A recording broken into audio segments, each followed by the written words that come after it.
से भारत का कद बढ़ता जा रहा है।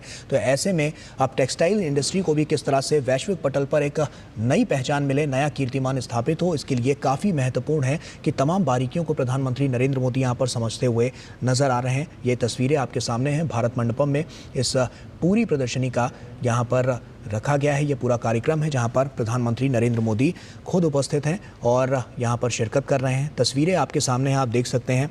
दरअसल आपको बता दें कि 5000 से अधिक प्रदर्शकों और 120 से अधिक देशों की भागीदारी के साथ ये मेगा इवेंट भारत की वैश्विक पटल पर एक अलग पहचान बना रहा है और साफ तौर पर यह उजागर भी है क्योंकि हमने देखा है कि हर क्षेत्र में उस पर खास फोकस किया जा रहा है और उसके बाद किस तरह से वैश्विक पटल पर उसको और ऊपर लेकर आया जा सके, इसके लिए लगातार अग्रसर होकर काम किया जा रहा है। और टेक्सटाइल भी ऐसा ही एक क्षेत्र है और इसीलिए ये मेगा इवेंट जो है वो भारत की वैश्विक पटल पर एक अलग पहचान बनाता हुआ नजर आ रहा है क्योंकि 5000 से अधिक प्रदर्शकों और 120 से अधिक देशों की इसमें भागीदारी साफ तौर पर नजर आ रही है। कच्चे माल से लेकर उच्च स्तरीय फैशन तक भारत टेक्स 2025 भारत के कपड़ा उद्योग का एक भव्य और विशाल प्रदर्शन है। व्यवसाय के साथ ही यहाँ केंद्रीय फोकस स्थिरता पर है। पर्यावरण अनुकूल नवाचारों और जिम्मेदार सोर्सिंग के साथ ये वैश्विक कपड़ा व्यापार को नए आयाम दे रहा है और जिसकी छाप वैश्विक पटल पर साफ तौर पर नजर आ रही है। और इसको लेकर हमने देखा है कि तमाम तैयारियां की जा रही थी कि किस तरह से इसको और ज़्यादा हाईटेक किया जा सके और यही सब कड़ियां हैं जो लगातार जोड़ी जा रही हैं जिससे वैश्विक पटल पर लगातार हम देख रहे हैं कि भारत का जो परचम है वो बुलंद होता जा रहा है, वो और ज़्यादा सशक्त होता जा रहा है। अजीत हमारे साथ, हमारे सहयोगी जुड़ चुके हैं। अजीत, प्रधानमंत्री नरेंद्र मोदी यहाँ पर पहुंच चुके हैं, साफ तौर पर वो जायजा लेते हुए नजर आ रहे हैं। क्या हलचल और नजर आ रही है और क्या बड़ी बातें निकलकर सामने आई हैं?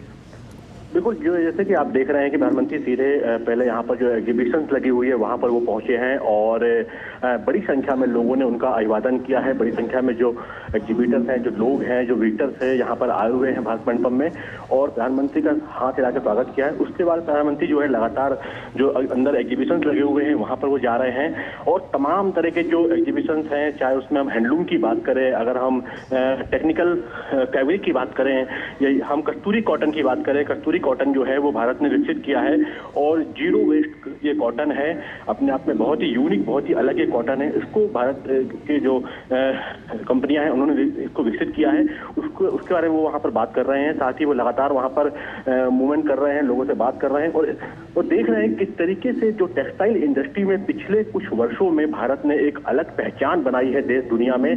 और मैं आपको बता दूं कि देखिए बहुत सारे ऐसे ब्रांड्स हैं जो कि मैन्युफैक्चरर जो है टेक्सटाइल के, उनसे वो बनवाकर और विदेशों में एक्सपोर्ट करते हैं। तो ये भारत की बड़ी ताकत है कि अब जो भारतीय उत्पाद हैं, चाहे वो बड़े बड़े इंटरनेशनल ब्रांड्स की बात की जाए तो वो भारत में निर्माण कराकर उसको एक्सपोर्ट करते हैं और भारतीय जो एक कपड़ा है, जो वस्त्र है, उसकी एक अलग पहचान जो है वो अंतर्राष्ट्रीय स्तर पर स्थापित हो रही है। कई यहाँ पर एक बताऊँ आपको यहाँ पर कि पंच तत्व यहाँ पर का एक एग्जीबिशन यहाँ पर है, जहाँ पर कि पंच तत्व जल, वायु, अग्नि, आकाश और धरती, उसके बारे में उससे रिलेटेड वहां पर फैब्रिक बनाया गया है। कई तरीके के टेक्निकल फैब्रिक हैं जो कि जो हमारे जो फायर फाइटर्स होते हैं वो यूज करते हैं, जो हमारे जो आर्मी के जवान होते हैं, सेना के जवान होते हैं, वो उसका उपयोग करते हैं।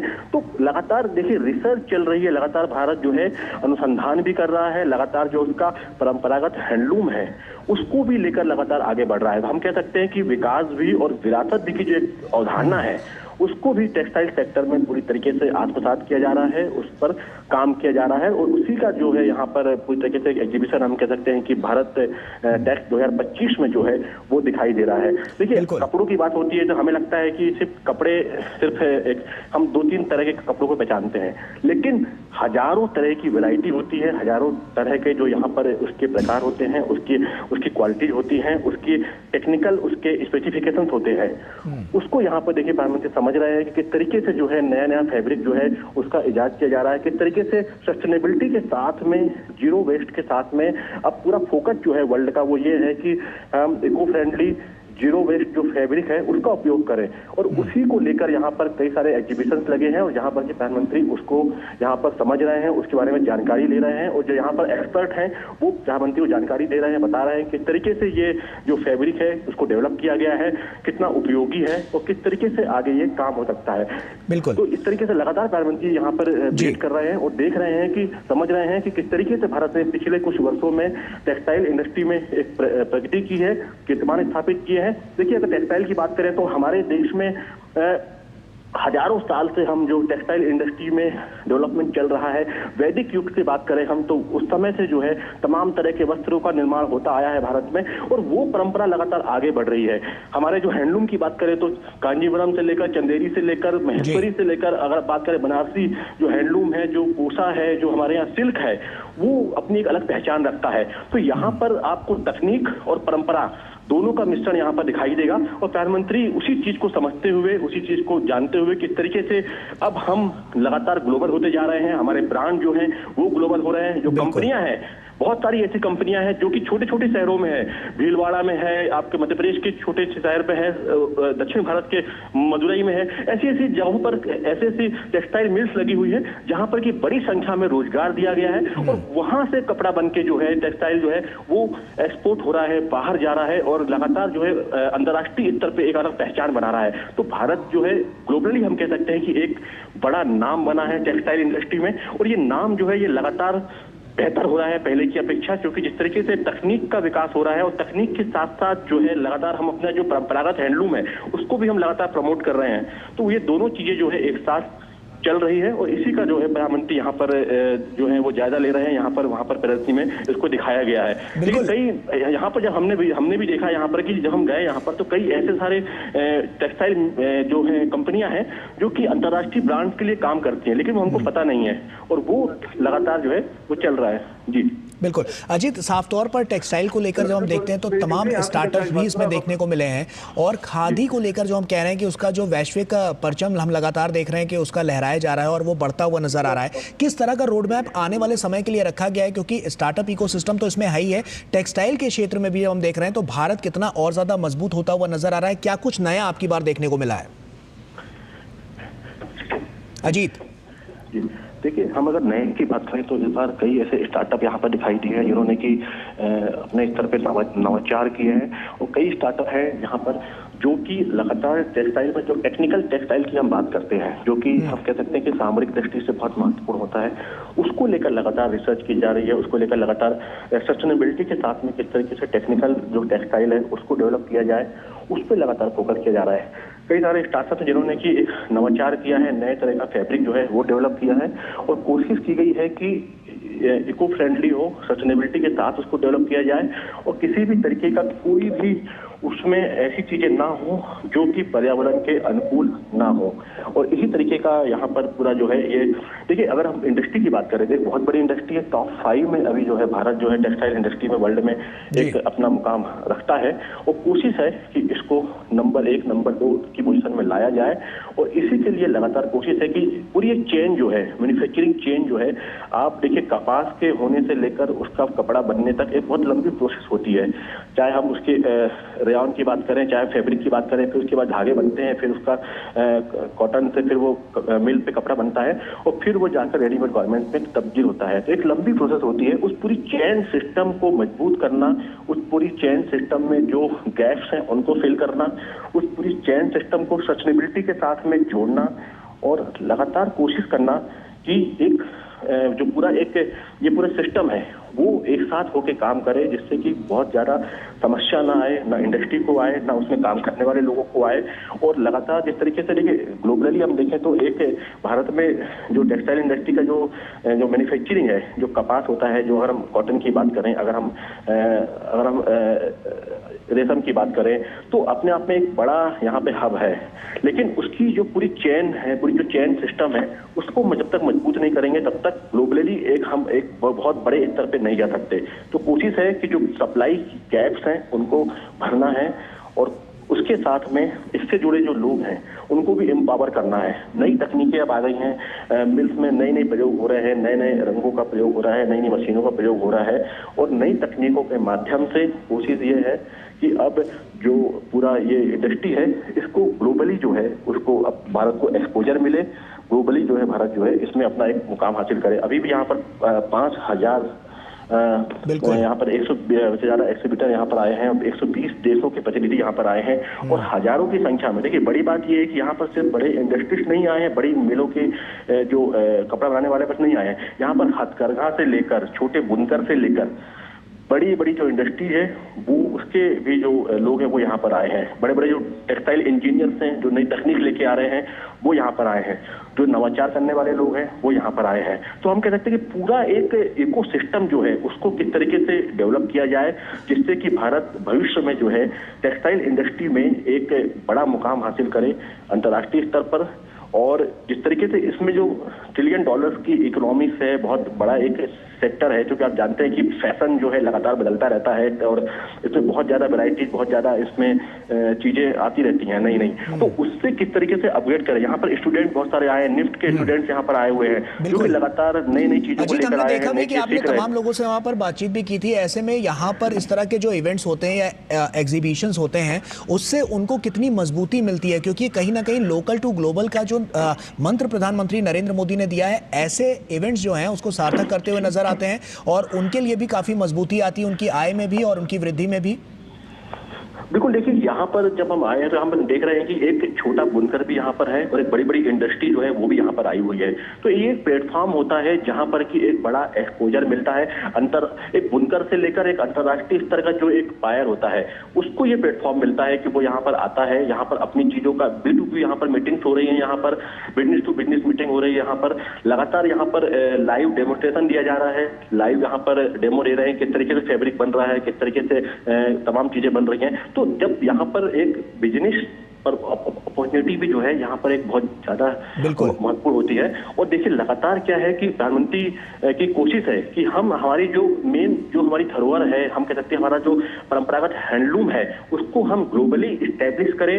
उसका एक कह सकते हैं उसका जो इकोसिस्टम है वो इस तरीके से हो कि अंतर्राष्ट्रीय स्तर पर एक विशेष पहचान के रूप में स्थापित हो। जब यहाँ पर लोग आते हैं तो यहाँ पर एक बुनकर से लेकर एक बड़ा इंडस्ट्री तक यहाँ पर आया हुआ है। तो अपने आप में देखिए सबको एक अपॉर्चुनिटी मिलती है, बड़ी अपॉर्चुनिटी मिलती है कि आप जो है यहाँ पर आकर नई नई चीजों को देखते हैं, नई नई चीजों को सीखते हैं और नए एक बहुत बड़े स्तर पे आप वहाँ पर B2B मीटिंग्स में अपने नए कॉन्टेक्ट बनाते हैं, नई बिजनेस डील्स यहाँ पर होती हैं और कई संभावनाओं के अपार द्वार यहाँ पर खुल जाते हैं, क्योंकि 120 देशों से ज्यादा के प्रतिनिधि यहाँ पर आए हुए हैं। तो आप सोच सकते हैं कि लगभग पूरी दुनिया ही यहाँ पर आई हुई है। तो यहाँ पर इस तरीके से कोशिश है कि जहाँ पर कोई अगर छोटा ब्रांड भी है या छोटा कोई अगर हैंडलूम का भी कोई अगर उत्पाद लाता है और वो अगर किसी को पसंद आता है तो वो उसको बड़ा ऑर्डर दे सकता है।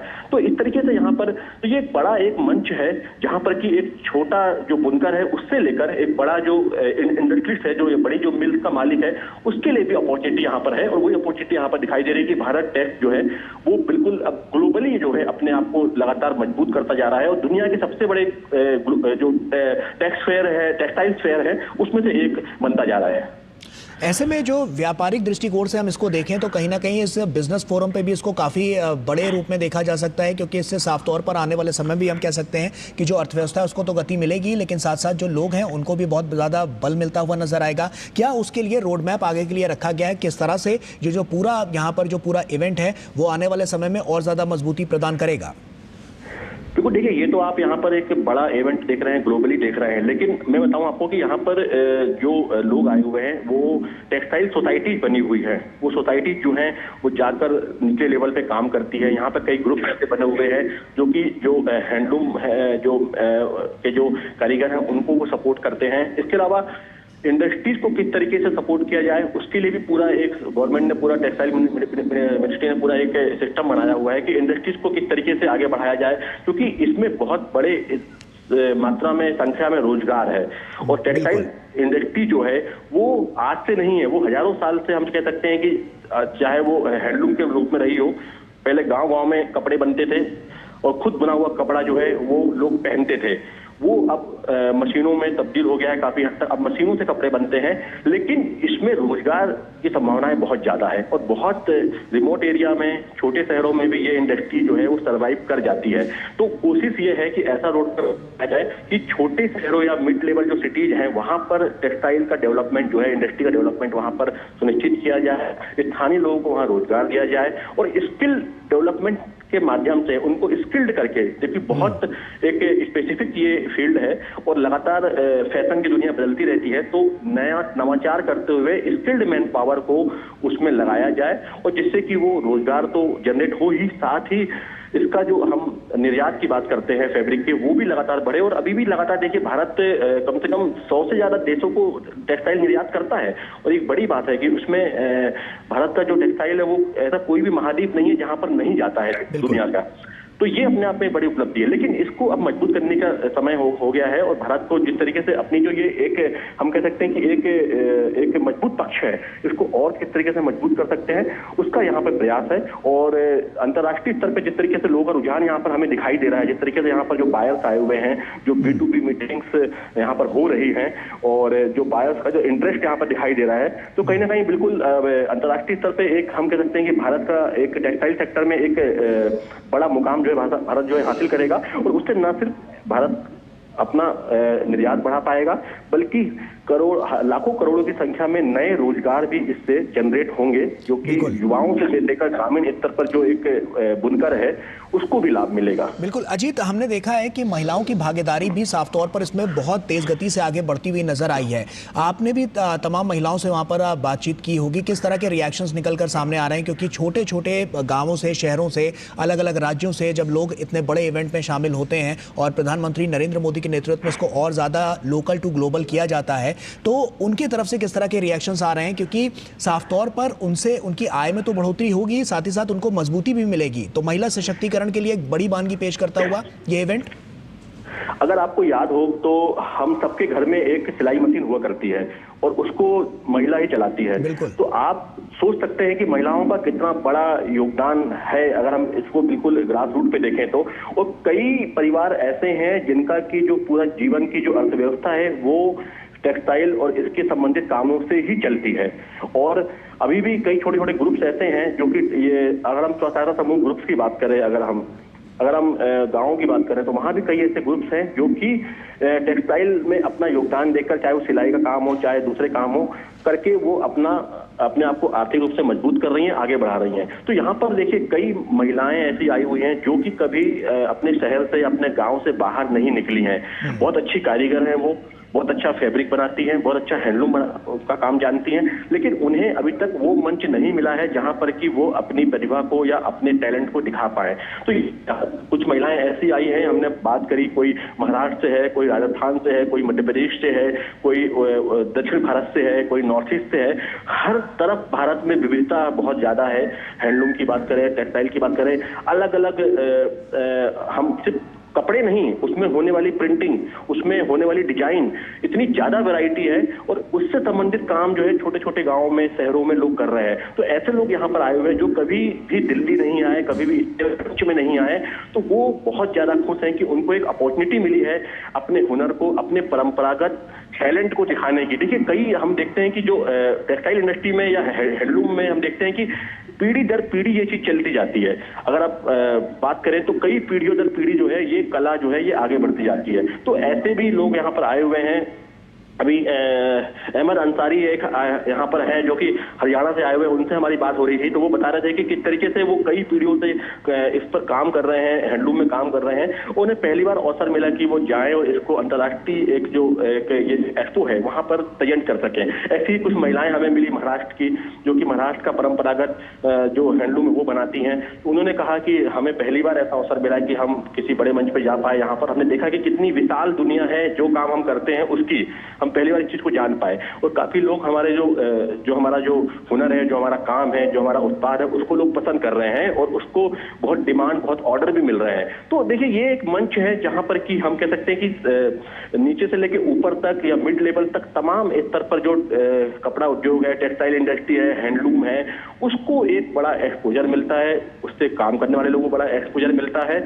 और लोग जो है यहाँ पर आकर बहुत कुछ सीखते भी हैं, बहुत कुछ जानते भी हैं। क्योंकि जब आप इतनी बड़े इवेंट में आते हो तो आप बहुत सारी चीजों से रूबरू होते हैं, बहुत सारे लोगों से आपसे मुलाकात होती है, तो आपको नई बिजनेस अपॉर्चुनिटी जो है वो समझ में आती है कि नई बिजनेस अपॉर्चुनिटी क्या और हो सकती है, किस तरीके से हम अपने व्यापार को और आगे बढ़ा सकते हैं, किस तरीके से नवाचार कर सकते हैं, किस तरीके से तकनीक का उपयोग कर सकते हैं और चीजों को बेहतर कर सकते हैं। तो इस तरीके से बड़ा एक मंच है और महिलाओं की बड़ी एक भागीदारी है हमारे यहाँ टेक्सटाइल सेक्टर में, हैंडलूम सेक्टर में।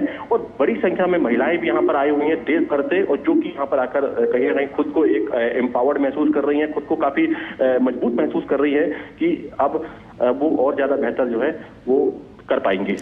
निश्चित तौर पर, क्योंकि यहाँ तमाम जो कपड़ा कंपनियां हैं वो यहाँ पर विश्व के अलग अलग देशों से आई हुई हैं। 120 से अधिक देश हैं जहाँ पर आई हुई है। निवेशकों के लिहाज से अगर हम बात करें तो अब की बार का क्या कोई टारगेट ऐसा सेट किया गया है कि क्या कितने, मतलब अगर हम देखें तो किस तरह से इस पर अब की बार निवेशक जो है वो निवेश करते हुए नजर आ सकते हैं? कोई इसका आंकड़ा सामने आया है? कोई टारगेट इसके लिए रखा गया है? देखिए, अगर टारगेट की बात करें तो अभी कल जब इसका समापन होगा तो जब तमाम जो विस्तार से चीजें निकल के सामने आएंगी, लेकिन जिस तरीके से 120 देशों से ज्यादा के जो प्रतिनिधि यहाँ पर आए हैं, वहाँ के जो डेलीगेट्स यहाँ पर आए हैं, व्यापारी यहाँ पर आए हुए हैं, तो निश्चित तौर पर ये आंकड़ा बहुत बड़ा रहने वाला है। और ये हम कह सकते हैं कि अभी तक जितने भी एक्सपो हुए हैं, ये दूसरा है, तो उसमें सबसे बेहतर आंकड़े जो है यहाँ पर निकल सामने आएंगे। दूसरा ये है कि कल शाम ये 17 तारीख तक ये चलेगा, उसके बाद ये आंकड़े जारी किए जाएंगे। लेकिन भारत की कोशिश है कि करीब 15 मिलियन के करीब जो है इसका जो एक्सपोर्ट का, हमने जब बात करी यहाँ पर जो फेडरेशन के अध्यक्ष है, तो उन्होंने कहा कि हमारी कोशिश है कि हम इसको दुगना करें, पहले की अपेक्षा इसको दुगना करें।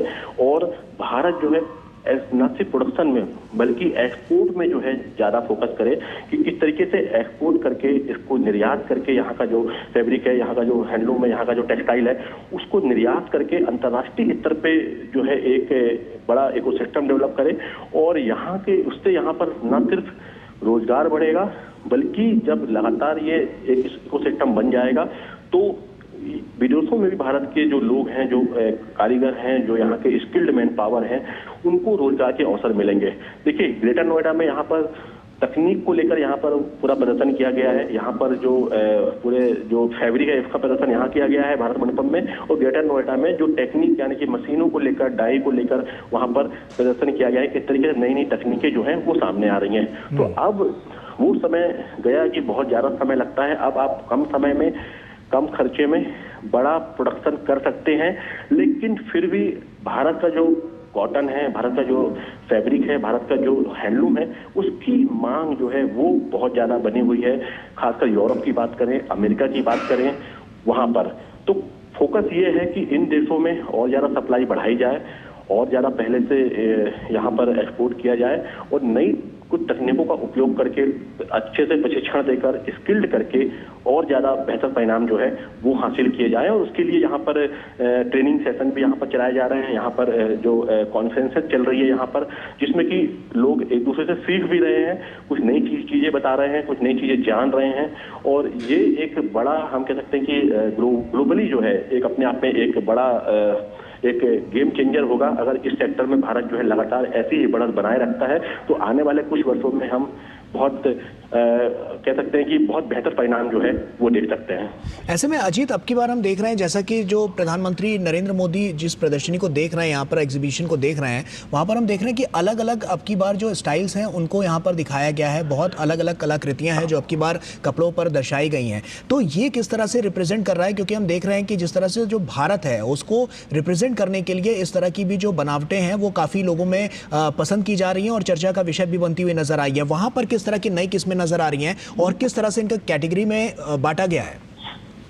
देखिए, यहाँ पर कैटेगरी जो है वो एक टेक्निकल फैब्रिक है, यहाँ पर कॉटन है, एक यहाँ पे नॉर्मल फैब्रिक है यहाँ पर, और कई यहाँ पे हैंडलूम की कई सारी वैरायटीज है यहाँ पर। लेकिन जो कॉटन है उसकी डिमांड बहुत ज्यादा है, क्योंकि आप देख सकते हैं कि जब पॉलिस्टर आया था तो उस समय पॉलिस्टर की डिमांड बहुत ज्यादा थी। लेकिन जिस तरीके से इको फ्रेंडली और कंफर्टेबल जो फैब्रिक है वो कॉटन माना जाता है। वो आपका जो सूती कपड़े होते हैं, जो फैब्रिक होता है वो माना जाता है। तो उसको लेकर काफी नवाचार यहाँ पर किए गए हैं। देखिए, अगर हम करें तो फैशन की राजधानी जो है वो पेरिस कही जाती है। वर्ल्ड की जो राजधानी है फैशन की वो पेरिस है। फ्रांस की राजधानी जो पेरिस, उसको माना जाता है कि वर्ल्ड की फैशन की राजधानी है।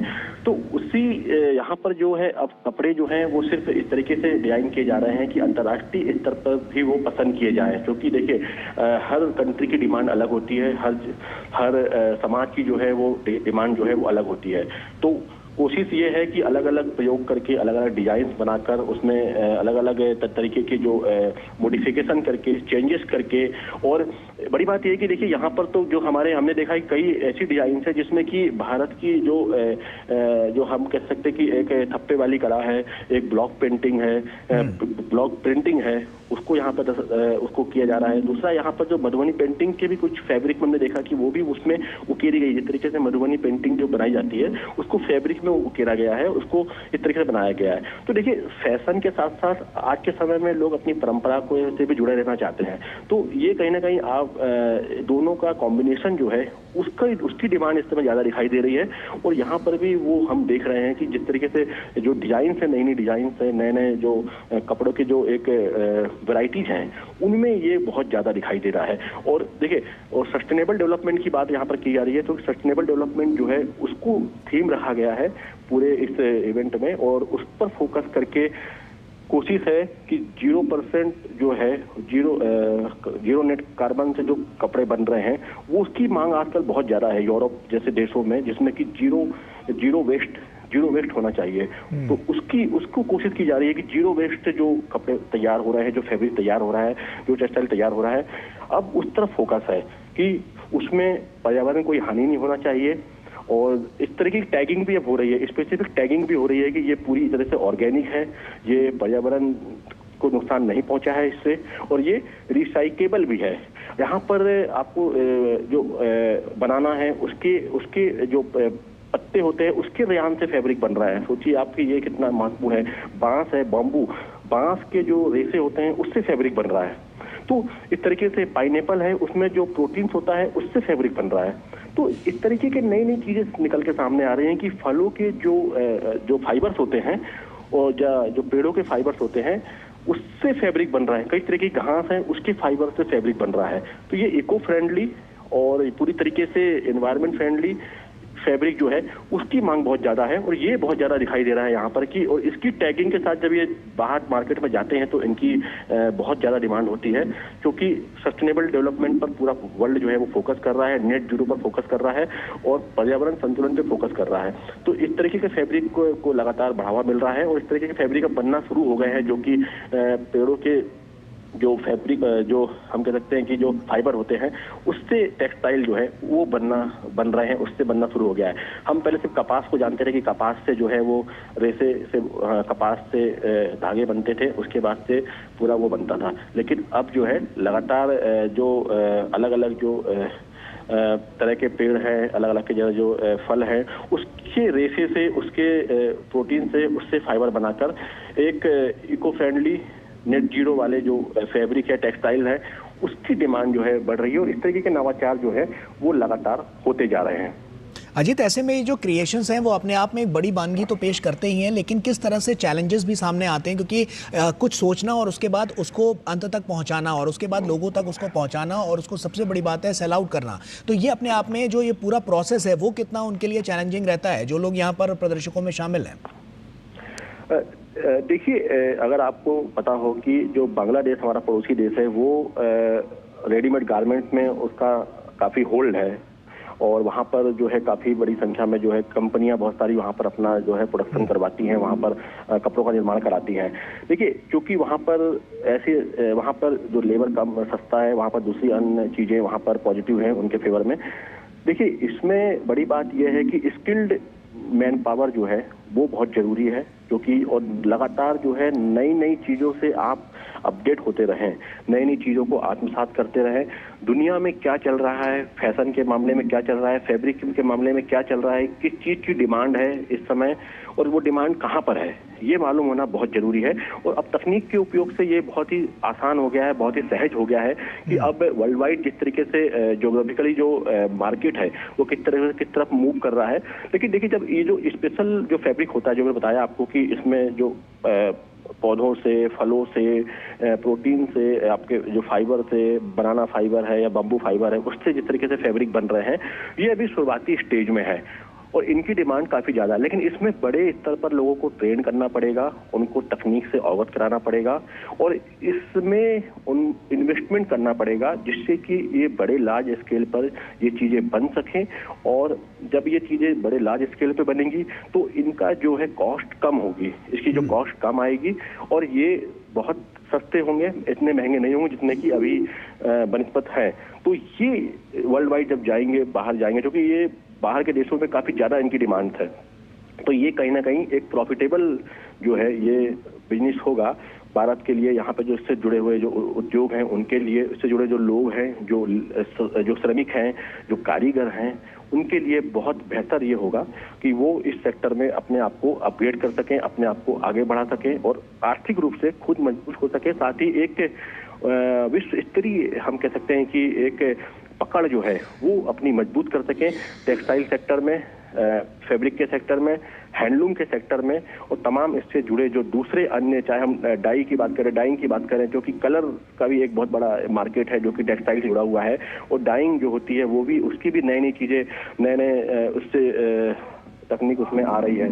तो उससे भी हम कह सकते हैं कि एक बड़ा एक परिवर्तन जो है वो देखने को मिल सकता है, बड़ा एक चेंज जो है वो देखने को मिल सकता है कि अगर हम, क्योंकि बहुत छोटे स्तर पे अभी ये काम हो रहा है, हमारे यहाँ पे जो इंडस्ट्रीज हैं वहाँ पे स्किल्ड मैन पावर अभी उतना नहीं है जितना होना चाहिए, नई नई तकनीक से वो अपग्रेडेड नहीं है, परंपरागत तरीके से काम ज़्यादा हो रहा है और ये एक काफ़ी हद तक असंगठित रूप से हो रहा है। तो उसको संगठित करके, ऑर्गेनाइज करके, स्किल्ड करके अगर उस पर काम किया जाएगा तो कहीं ना कहीं बड़ा बदलाव जो है वो हमें भविष्य में देखने को मिल सकता है। भारत जिस तरीके से टेक्सटाइल इंडस्ट्री में वर्ल्ड में लगातार आगे बढ़ रहा है, लगातार अपनी पकड़ जो है वो विश्व स्तरीय मजबूत कर रहा है, जो कि भारत की एक बहुत पॉजिटिव छवि है अंतर्राष्ट्रीय स्तर पर, न सिर्फ टेक्सटाइल के मामले में, दूसरे मामले में भी। तो ब्रांड इंडिया को किस तरीके से हम टेक्सटाइल सेक्टर से जोड़कर उसका फायदा हम अपने देश के जो श्रमिक हैं, जो कारीगर हैं, जो हैंडलूम के जो वर्कर हैं, उनको दे सकते हैं, इस पे पूरा फोकस करना होगा। और कहीं ना कहीं इसके लिए कुछ चैलेंजेस भी होंगे, लेकिन उनको पार पाना होगा। इसमें हमें ट्रेनिंग, इन्वेस्टमेंट और ट्रांसपोर्टेशन, ये सब चीज़ों पे बेहतर करना होगा। निश्चित तौर पर अजीत, ये गेम चेंजर तो साबित होगा ही, लेकिन इस तरह के जो इवेंट है वो टारगेट को अचीव करने के लिए कितने कारगर साबित होते हुए नजर आते हैं, जो इस तरह के बड़े यहाँ पर जो ऑर्गेनाइज्ड इवेंट होते हैं? देखिए, बिल्कुल टारगेट को बिल्कुल अचीव करते हैं। अभी कुछ दिन पहले हमने देखा कि इंडिया एनर्जी वीक का आयोजन किया गया यशोभूमि में, तो वहां पर भी पहले से जो टारगेट था उससे दोगुना अचीव किया गया। देखिए, हर चीज पहले से बेहतर ही हो रही है। तो यहाँ पर ये दूसरा ये पूरा ये एक्सपो है यहाँ पर टेक्सटाइल का, तो ये जो टारगेट है, कोशिश ये है कि कम से कम भारत जो है वो दुनिया के टॉप 3 जो टेक्सटाइल प्रोड्यूसिंग कंपनी और एक्सपोर्टर में शामिल हो जाए। और उसके लिए कोशिश यही है कि जो यहाँ पर टेक्सटाइल मैन्युफैक्चरर जो यहाँ पर आए हैं, जो उनके संगठन के लोग यहाँ पर आए हैं, जो कारीगर यहाँ पर आए हैं, उनका यही कहना है कि जिस तरीके का एक पॉजिटिव माहौल बना है पिछले कुछ सालों में, जो पॉजिटिव माहौल बना है, ऐसा माहौल जो है अगर बना रहा, इस तरीके से सपोर्ट अगर मिलता रहा, तो निश्चित तौर पर हम अपने टारगेट को बहुत ही कम समय में अचीव करेंगे, बल्कि उससे भी आगे बढ़ के हम अपना परफॉर्मेंस, अपना जो आउटपुट दे सकते हैं, और जो कि पिछले कई वर्षों में हमने कई सेक्टर्स में देखा है। ना सिर्फ हम टेक्सटाइल की अगर हम बात कर रहे हैं, लेकिन हमने कई सेक्टर्स में देखा है, चाहे हम आईटी की बात करें, चाहे हम ऑटोमोबाइल की बात करें, चाहे हम एग्रीकल्चर की बात करें, हर सेक्टर में, क्योंकि ब्रांड इंडिया की जो इमेज है इस समय वर्ल्ड वाइड, उस ब्रांड इंडिया की इमेज को हम टेक्सटाइल सेक्टर में किस तरीके से उपयोग करके अपने यहाँ के जो श्रमिक हैं, जो लोग हैं, जो से जुड़े हुए हैं, उनको इम्प्रूव करके, उनको स्किल्ड करके उसका फायदा उठा सकते हैं। और लेकिन चैलेंजेस फिर भी बहुत ज़्यादा चैलेंजेस हैं इसमें, जो कि अभी भी काफ़ी हद तक हम देखते हैं कि ये जो छोटे लेवल पे काफ़ी अनऑर्गेनाइज है, जो वर्कर हैं वो उतने ट्रेन नहीं हैं, स्किल्ड नहीं है, क्योंकि परंपरागत तरीके से वो काम कर रहे हैं लंबे समय से। लेकिन अब यही कोशिश है कि इसको हम पूरी तरीके से एक प्रॉपर वैल्यू चेन के साथ में इसको जोड़कर जो पूरा सिस्टम है उसको इम्प्रूव किया जाए, और विश्व स्तर पर एक जो ब्रांड इंडिया की इमेज है उसका फायदा जो है वो टेक्सटाइल सेक्टर को भी मिले। और इसी की पूरी कोशिश है कि भारत टेक्स जो है 2025, इसके बहुत बेहतर परिणाम जो है वो आएंगे। बिल्कुल अजीत, साफ तौर पर ये नज़र भी आ रहा है क्योंकि सरकार का भी लक्ष्य है कि हर एक आमजन जो है उसकी ज़िंदगी रोशन हो पाए, उसकी ज़िंदगी में उजाला आए। इस कड़ी में अगर हम इस तमाम पहलों को देखें जो सरकार द्वारा की जा रही हैं, वो कहीं ना कहीं राष्ट्रीय नहीं बल्कि अंतर्राष्ट्रीय स्तर पर भी एक बड़ी छाप छोड़ रही हैं। ऐसे में अब की बार अगर हम बात करें तो ये कितना बड़ा ग्लोबली चेंज लेकर आएगा, क्योंकि इवेंट अपने आप में बहुत बड़ा है और साफ तौर पर 120 देशों से ज़्यादा जब प्रतिनिधि यहाँ पर पहुँचे हैं तो कहीं ना कहीं भारत के लिए भी बड़ी बात और उन लोगों के जिंदगी में भी एक बड़ा उजाला आता हुआ नजर आएगा जो छोटे गांव से, छोटे तबके से आते हैं। बिल्कुल, देखिए मैंने कहा पहले भी आपको कि ये इंडस्ट्री जो है ये गांव से लेकर महानगरों तक फैली हुई है और ये इंडस्ट्री ऐसी है कि इसमें एक व्यक्ति से लेकर लाखों की संख्या में लोग काम कर रहे हैं। अगर हम हैंडलूम की बात करें तो उसमें एक परिवार काम करता है या एक व्यक्ति काम करता है, साथ में परिवार या गांव काम करता है पूरा, फिर आसपास का समाज उसमें लगा रहता है। अगर हम फैक्ट्री की बात करें तो बड़ी बड़ी कंपनियां जो हैं उन्होंने बड़े बड़े प्लांट जो है अपने एस्टेब्लिश किए हुए हैं जो कि बड़ी मात्रा में जो है वो टेक्सटाइल को प्रोड्यूस कर रही है, उसको मैन्युफैक्चर कर रही हैं और लगातार नवाचार कर रही हैं, नई नई तकनीक का उपयोग भी जो है उसमें कर रही हैं। तो इस तरीके से आप देख सकते हैं कि हर सेक्टर में, हर स्तर पर अगर आप देखें तो जो पहले मिल्स होती थी वो छोटे शहर से लेकर मिड लेवल और महानगरों तक में वो मिल्स फैली होती थी। वहां पे वहां के स्थानीय लोग काम करते थे, एक रोजगार का बड़ा साधन वो मिल्स बनती थी। अभी भी यही है। अभी भी आप सोचिए कि एक अगर आप किसी भी अगर आप इसकी बात करते हैं, मैं चंदेरी की बात करता हूँ आपको। चंदेरी का जो सिल्क होता है, चंदेरी एक मध्य प्रदेश के अशोकनगर जिले में एक कस्बा है, हम कह सकते हैं तहसील है, वहां पर उसके नाम से पूरा वो इलाका जाना जाता है। चंदेरी का सिल्क जो है वो अपने आप में बहुत अलग है, एक खास पहचान रखता है। महेश्वर की साड़ियां, महेश्वर का सिल्क, महेश्वर एक मध्य प्रदेश के खंडवा खरगोन के पास में है, एक जगह है, वहां का जो सिल्क है वो पूरी दुनिया में अपनी अलग पहचान रखता है। तो आप सोचिए कि ये छोटी छोटी जो हमारी जो ये पहचान है, बनारस की अगर सिल्क की बात करें हम, कांजीवरम की बात करें हम, तो ये अपने आप में एक अलग जीआई टैगिंग के साथ में ये एक वर्ल्ड वाइड अपनी अलग पहचान रखते हैं।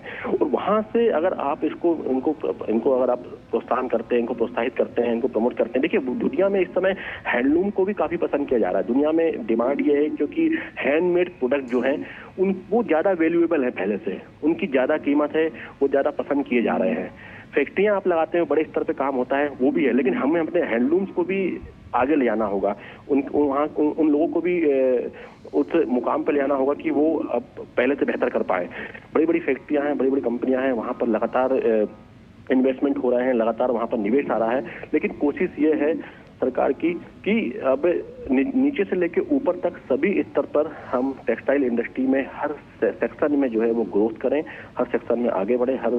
हर जो उसका क्षेत्र है, मैंने बताया आपको कि जिस तरीके से चाहे देखिए ये भी किसानों से जुड़ा एक बड़ा एक क्षेत्र है, क्योंकि किसान जब कपास उगाता है, कपास की फसल अच्छी होती है, उसके बाद वो कपास जो है वो मिल में जाता है, वहां से वो उसमें से बिनोला और वो अलग किया जाता है। उसके बाद से फिर लगातार जो है फिर वो मिल में जाके उसमें धागे बनते हैं, फिर वो पूरा कपड़ा फैब्रिक बनता है, फिर वो जाके रेडीमेड गारमेंट्स में बनता है, प्रिंटिंग होती है, फैशन में होता है। तो बड़ी संख्या में किसान, खासतौर पर देखिए महाराष्ट्र, मध्य प्रदेश, यहाँ पर बड़ी संख्या में कपास की खेती करने वाले किसान हैं जो कि सीधे जुड़े हुए हैं टेक्सटाइल इंडस्ट्री से, क्योंकि कपास की खेती जो है वो बहुत महत्वपूर्ण है टेक्सटाइल इंडस्ट्री के लिए और कहीं ना कहीं एक बड़ा रोजगार का साधन भी है। तो कह सकते हैं कि ये सिर्फ हम ये नहीं कह सकते हैं कि ये जो बिजनेस से जुड़ा हुआ है, ये किसानों के भले के लिए, किसानों के वेलफेयर से भी जुड़ा हुआ एक उद्योग है, एक इंडस्ट्री है, जिसमें अगर फायदा होगा, इसमें निवेश आएगा, इसमें अगर निर्यात बढ़ेगा तो कहीं ना कहीं देश के किसान, जो कपास उत्पादक किसान हैं, उनको भी एक बड़ा फायदा होगा। जो बांस उत्पादक हैं या दूसरे अन्य जो फाइबर होते हैं, जो हम ट्री फाइबर कहते हैं, उसके उत्पादक हैं, उनको भी इससे फायदा होगा। निश्चित तौर पर, क्योंकि सबका साथ सबका विकास को साफ तौर पर ये सार्थक भी करता है। और जिस तरह से हमने देखा है कि लगातार प्रधानमंत्री इस एग्जीबिशन में जब आगे बढ़ रहे हैं तो लोगों से मिलते हुए जा रहे हैं और देख रहे हैं कि किस तरह से क्या क्या बारीकियां हर कपड़ों में अलग अलग नजर आ रही हैं। इनोवेशंस, क्रिएटिविटी की बात हुई और तकनीक का सहारा किस तरह से लिया जा रहा है। और साफ तौर पर प्रधानमंत्री अभी भी इस प्रदर्शनी में देखते हुए आगे बढ़ रहे हैं कि किस तरह से जो लोग हाथों से भी जो रचनाएं अपनी कर रहे हैं वो किस तरह से हैं। तो साफ तौर पर सिर्फ कपड़ों की बात नहीं, इसके अलावा भी बहुत सारे ऐसे भी यहाँ पर डिजाइनर्स हैं हैं फैशन को लेकर, इंडस्ट्री में टेक्सटाइल्स को लेकर, जो साफ तौर पर हम देख पा रहे हैं अजीत कि वो अपने हाथों से भी बना रहे हैं, उस चित्रकला को रख रहे हैं जो भारत का परचम और ज़्यादा बुलंद करता हुआ नजर आ रहा है। मेक इन इंडिया के लिए, आत्मनिर्भर भारत के लिए कितना बड़ा दिन? देखिए, बहुत बड़ा दिन है आत्मनिर्भर भारत के लिए। मेक इन इंडिया तो हम कहें कि टेक्सटाइल इंडस्ट्री में तो हम इसको पूरी तरीके से आत्मसात हमने किया ही हुआ है। देखिए, आपको बताऊं मैं कि बहुत सारे ऐसे ब्रांड हैं, विदेशी ब्रांड हैं, जो कि अपनी मैन्युफैक्चरिंग भारत से करवाते हैं अपने ब्रांड के, क्योंकि फैब्रिक तो जो मिल्स हैं वो बनाती हैं, जो कपड़ा मिल्स होती हैं वो बनाती हैं, लेकिन वो अपने ब्रांड की रिक्वायरमेंट बताते हैं कंपनियों को, वो कंपनी उसके हिसाब से मैन्युफैक्चर करती है, उसके हिसाब से फैब्रिक को तैयार करती है, उसके हिसाब से प्रिंटिंग करती है, उसके हिसाब से उसकी कटिंग करा के, सिलाई करा के उसको रेडीमेड सप्लाई करती है। ये पूरा सिस्टम बना हुआ है। आपने बताया कि लाइव डेमो, देखिए यहाँ पर मैंने वही कहा आपको कि देखिए यहाँ पर हर वर्ग का ध्यान रखा गया है, जो कि बहुत ब्रॉड एक सेक्टर है, टेक्सटाइल सेक्टर है, हैंडलूम सेक्टर है। तो यहाँ पर जो भारत की परंपरागत जो कारीगरी है, जो हैंडलूम है, उसको भी यहाँ पर लाइव डेमो के रूप में दिखाया गया है। उसके जो एग्जीबिशन में उसके जो है पवेलियन लगाया गया है वहाँ पर, जहाँ पर कि चाहे वो छोटी छोटी जगहों के जो ब्लॉक प्रिंट्स हों, चाहे वो रेशम का काम हो, चाहे वो कढ़ाई का काम हो, चाहे जरदारी का काम हो, चाहे जरी का काम हो, वो भी यहाँ पर दिखाया गया है। क्योंकि ये हमेशा से सदियों से भारत की यूनिक पहचान रही है, ब्रांड इंडिया रहा है, और ये एक्चुअली हम कह सकते हैं कि पहले का मेक इन इंडिया हम कह सकते हैं कि ये रहा है, जिसको कि आगे लाना बहुत जरूरी था। और इस तरीके के जो एक्सपो होते हैं, इस तरीके के जो भारत टेक्सटाइल जो एक्सपो है, ये भारत टेक्स 2025, इस तरीके के एक्सपो ऐसे ही लोगों को प्लेटफॉर्म देते हैं कि वो अपने हुनर को, अपने काबिलियत को, अपने उत्पाद को एक अंतर्राष्ट्रीय मंच पर वो दिखा सके, अंतर्राष्ट्रीय मंच पर स्थापित कर सके, और वहां पर वो इस तरीके से बता सके कि हाँ, ये भारत का चीज ये है, उत्पाद है जो कि यूनिक है, और उसकी एक अपनी यूएसपी है, उसकी अपनी ये पहचान है। मैं आपको बताऊं कि करीब टेक्सटाइल इंडस्ट्री में, हैंडलूम में करीब 100 से ज्यादा के आसपास जीआई टैग उत्पाद है, जो कि अपने एक अलग ज्योग्राफिकल आइडेंटिटी रखते हैं। और इस तरीके के उत्पाद जो हैं कहीं ना कहीं भारत की एक अलग इमेज दर्शाते हैं, क्योंकि विश्व में कहीं भी ये उत्पाद अगर जाते हैं तो brand India, make in India को प्रदर्शित करते हैं। बिल्कुल, आधुनिकता के इस दौर में अगर हम देखें तो आधुनिकता पर कितना ज़्यादा फोकस किया गया है, क्योंकि हम देख रहे हैं कि अलग अलग राज्यों से लोग हैं यहाँ पर जो कहीं ना कहीं अपने अपने कल्चर को यहाँ पर उजागर करते हुए वस्त्रों के माध्यम से नजर आ रहे हैं। देखिए, अगर आप भारत में जाएं तो आपको हर राज्य का एक अलग परिधान दिखाई देगा, हर राज्य का एक आपको अलग एक विशेष टेक्सटाइल दिखाई देगा, विशेष वस्त्र आपको दिखाई देगा, वहाँ का एक अलग एक यूनिक आपको वहाँ का टेक्सटाइल दिखाई देगा। तो यहाँ पर लगभग सभी राज्यों के, छत्तीसगढ़, मध्य प्रदेश, महाराष्ट्र, तेलंगाना, आंध्र प्रदेश, जम्मू कश्मीर, हर पूरा भारत एक मिनी इंडिया यहाँ पर समाया हुआ है। और वहाँ पर उस इलाके का जो प्रसिद्ध जो टेक्सटाइल है, वहाँ का जो फैब्रिक है, वहाँ का जो हैंडलूम है, उसको यहाँ पर शोकेस किया गया है कि यहाँ पर जो विदेशी मेहमान जो यहाँ पर आए हैं, या यहाँ पर जो लोग आए हुए हैं, वो उसको देखें, उसको भी जानें, और उनको यहाँ पर बड़े बड़े ऑर्डर भी मिल रहे हैं। क्योंकि जब आप सामने से चीज़ों को देखते हो, उसको महसूस करते हो, और वहाँ पर उसको बनते हुए देख सकते हो आप। क्योंकि यहाँ पर देखा मैंने कि यहाँ जो ब्लॉक प्रिंटिंग होती है, जो कि लकड़ी में नक्काशी करके और परंपरागत ऑर्गेनिक कलर से उसको कपड़े में हाथों से ब्लॉक किया जाता है, तो उसका भी यहाँ पर पूरा प्रदर्शन जो है वो यहाँ पर दिखाई दे रहा है, यहाँ पर वो लगातार चल रहा है।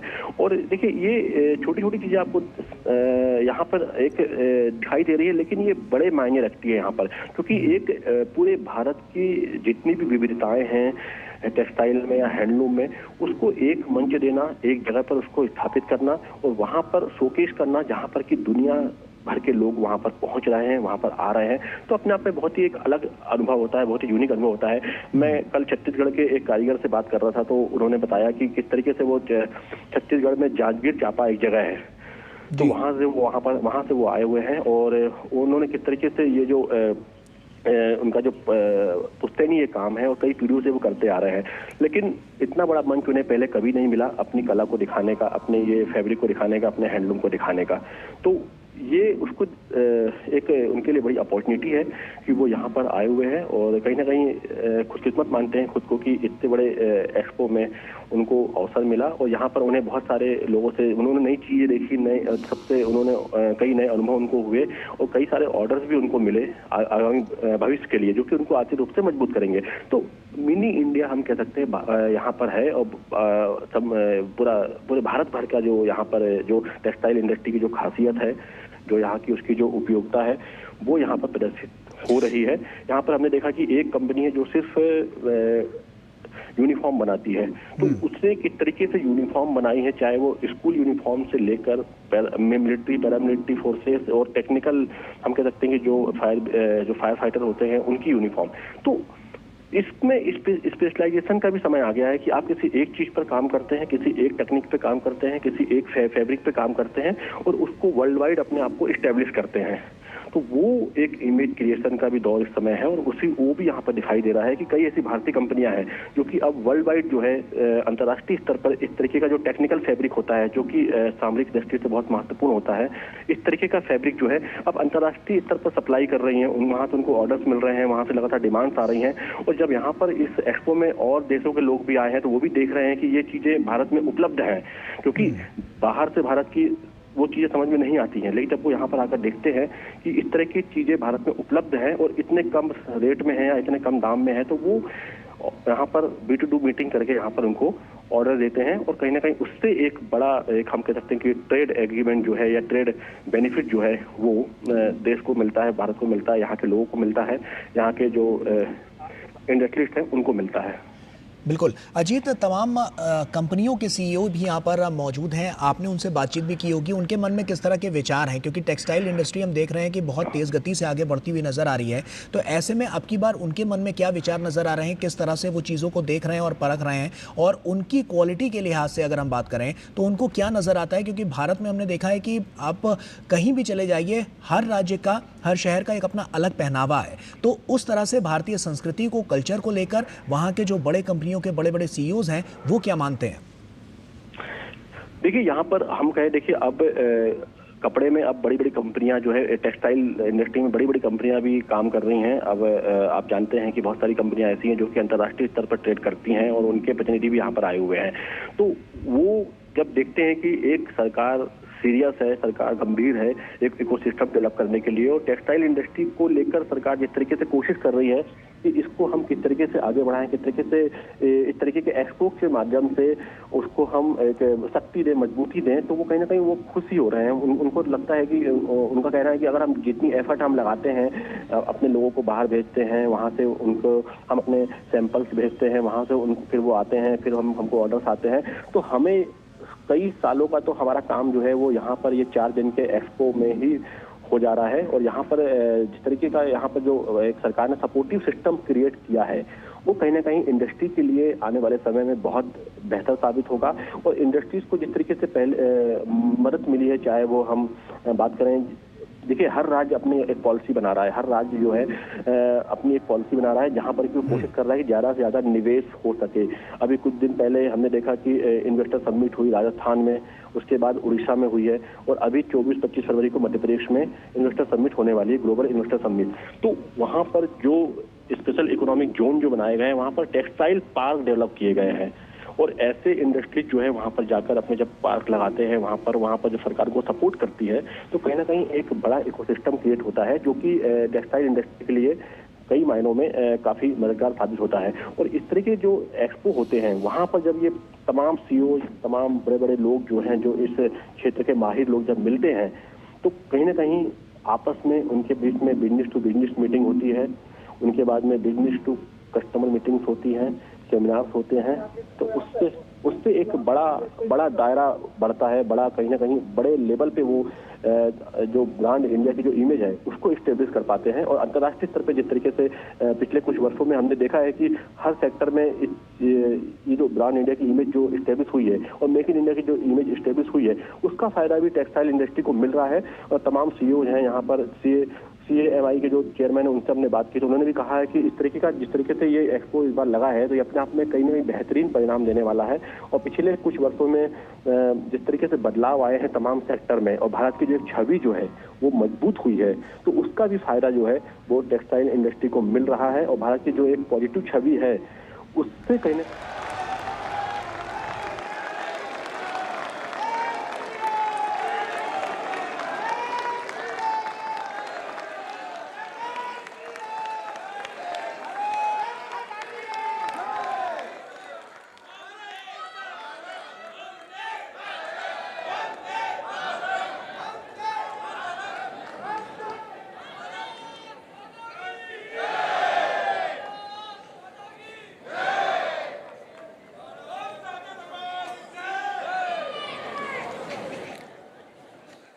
मैं Shubhra, additional DGFT and trade adviser for ministry of textiles, हमारे प्रिय वस्त्र मंत्री श्री गिरिराज सिंह जी, राज्य मंत्री पवित्र मार्गरेटा जी, हमारे सचिव नीलम Shami Rao ji, Bharat takes trade federation के कोर कमेटी, स्टीयरिंग कमेटी के प्रत्येक मेंबर की तरफ से, वस्त्र मंत्रालय के हर एक ऑफिसर की तरफ से और यहाँ उपस्थित वस्त्र जगत के हर एक स्टेक होल्डर की तरफ से सर आपका हार्दिक स्वागत करती हूँ। मैं यहाँ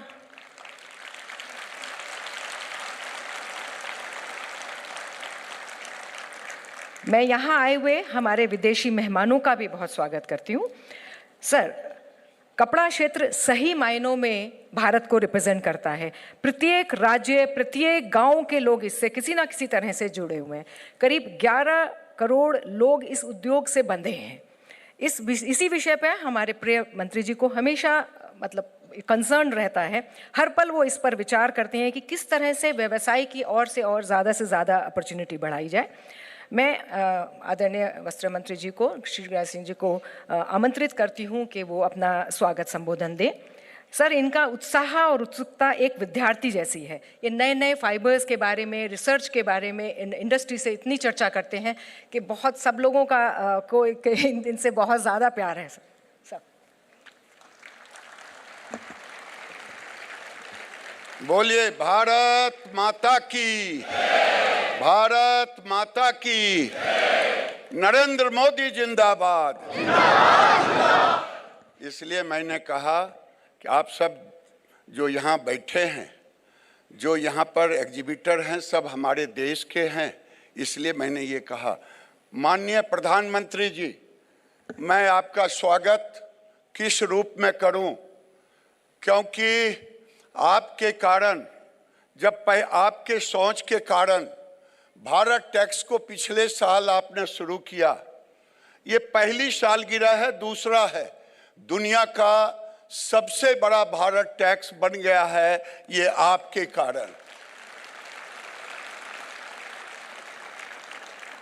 एक ही छत के नीचे प्रधानमंत्री जी, दुनिया में कोई ऐसा इवेंट्स नहीं है जहां आप केमिकल भी कर रहे हैं, मशीनरी भी कर रहे हैं, आप गारमेंट्स भी कर रहे हैं, फैब्रिक भी कर रहे हैं, यार्न भी कर रहे हैं। ये दुनिया के लोगों को बड़ा पसंद आया है। इसीलिए आपके ऊपर विश्वास करके पिछले साल 3000 विदेशी बायर आए थे, इस बार 6000 आए हैं।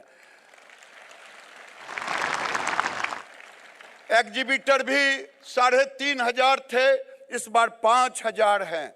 मैं सबका स्वागत करता हूं। माननीय प्रधानमंत्री जी, आज आपके यहां आने से हमारी इंडस्ट्री में एक उत्साह बढ़ा है।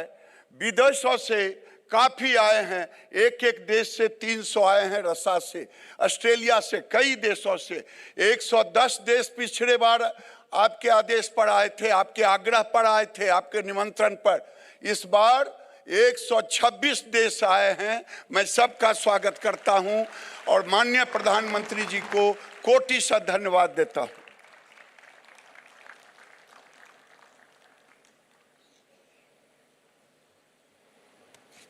बहुत बहुत धन्यवाद सर।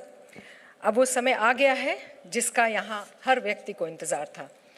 हम सब वस्त्र जगत के सबसे बड़े शुभचिंतक, प्रोत्साहक और सपोर्टर को सुनना चाहेंगे। सर, आप तुरंत 1-2 दिन पहले इतनी लंबी यात्रा से आए हैं और आज आपने हमारे बीच आने का आग्रह भी स्वीकार किया। आपने इंडस्ट्री के साथ संवाद किया। This speaks about your attachment and empathy for this sector sir. यहाँ हज़ारों लोग प्रेजेंट हैं जो लाखों सपने लेकर आए हैं और करोड़ों लाइव्स उनसे जुड़ी हुई हैं। सो आपने जब वस्त्र क्षेत्र को संबोधन करते हैं, एक्चुअली आप करोड़ों लाइव्स को टच कर रहे हैं। बहुत सारी विमेन इनसे जुड़ी हुई हैं, 70% के करीब वुमेन एम्प्लॉयमेंट है। सो जब आप उनकी लाइव्स पूरी फैमिली को टच करते हैं sir, so with full humility and respect sir, मैं ये कहना चाहूँगी कि वस्त्र क्षेत्र के लोग एक्चुअली आपको अपना सबसे इम्पॉर्टेंट एम्बेसडर मानते हैं सर।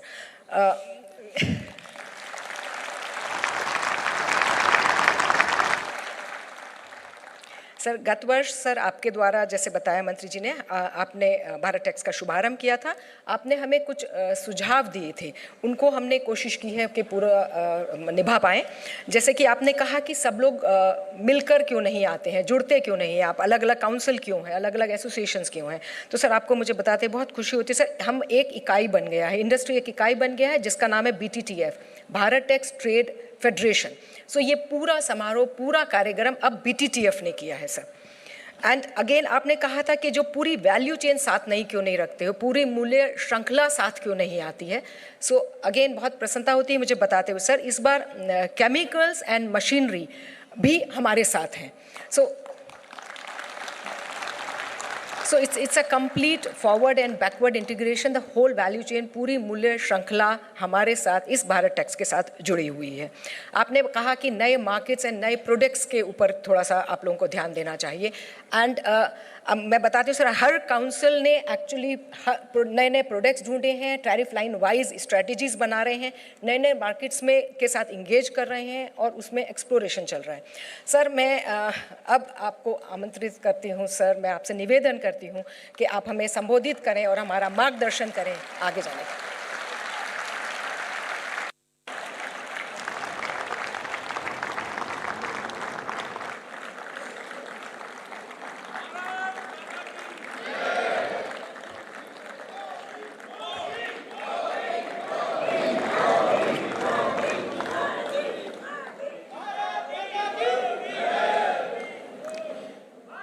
कैबिनेट में मेरे सहयोगी श्रीमान Giriraj Singh ji,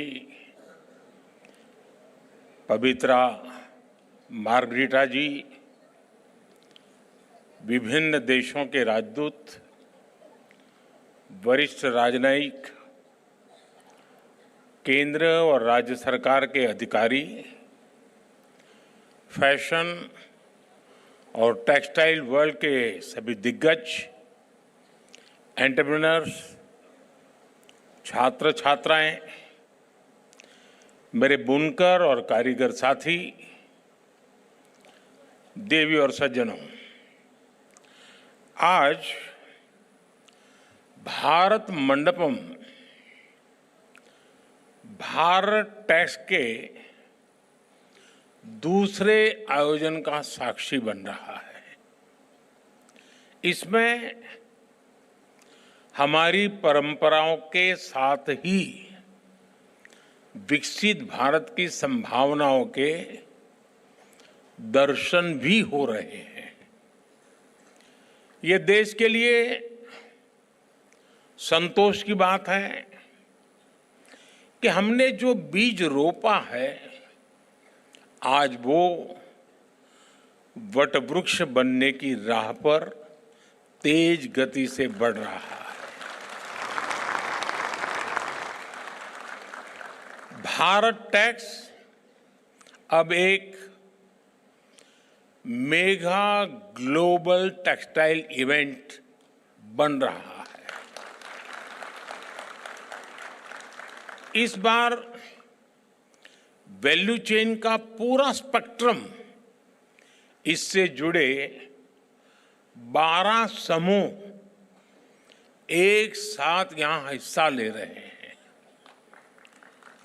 accessories, garment, machinery, chemicals और डाइज का भी प्रदर्शन किया गया है। भारत टैक्स दुनिया भर के पॉलिसी मेकर्स, सीईओ और इंडस्ट्री लीडर्स के लिए एंगेजमेंट, कोलैबोरेशन और पार्टनरशिप का एक बहुत ही मजबूत मंच बन रहा है। इस आयोजन के लिए सभी स्टेक होल्डर्स का प्रयास बहुत सराहनीय है। मैं इसके काम में जुटे हुए सब लोगों को हृदय से बहुत बहुत बधाई देता हूं।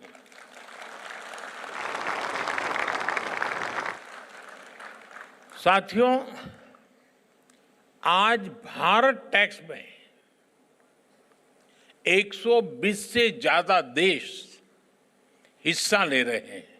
जैसे गिरिराज जी ने बताया 126 कंट्रीज, यानी यहां आने वाले हर एंटरप्रेन्योर्स को 120 देशों का एक्सपोजर मिल रहा है।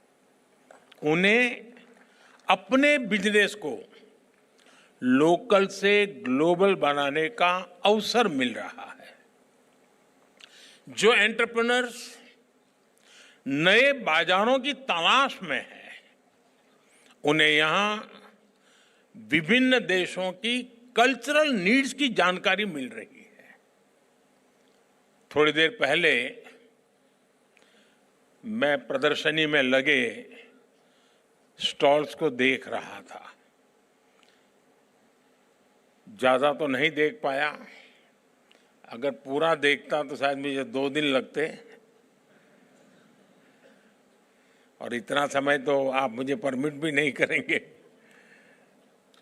लेकिन जितना समय मैं निकाल सका, इस दौरान मैंने इन स्टॉल्स के कई रिप्रेजेंटेटिव से भी बहुत सारी बातें की, चीजों को समझने का मैंने प्रयास किया।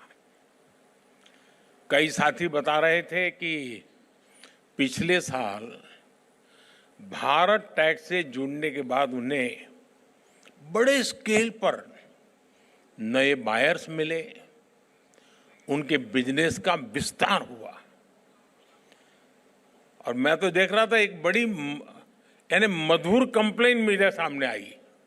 उन्होंने कहा साहब डिमांड इतनी है कि हम पहुंच नहीं पाते हैं।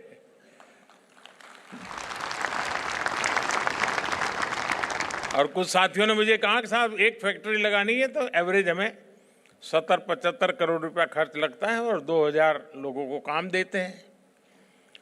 मैं बैंकिंग क्षेत्र के लोगों को सबसे पहले कहूंगा कि इन सब की क्या मांग है, प्रायोरिटी समझो और दो।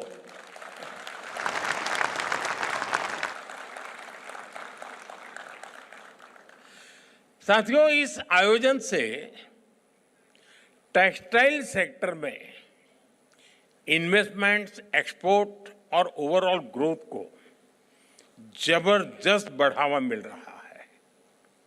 साथियों, भारत टैक्स के इस आयोजन में हमारे परिधानों के जरिए भारत की सांस्कृतिक विविधता के भी दर्शन होते हैं।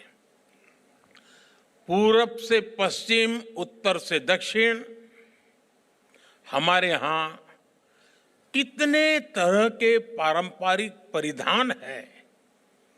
एक एक परिधान के कितने कितने प्रकार हैं।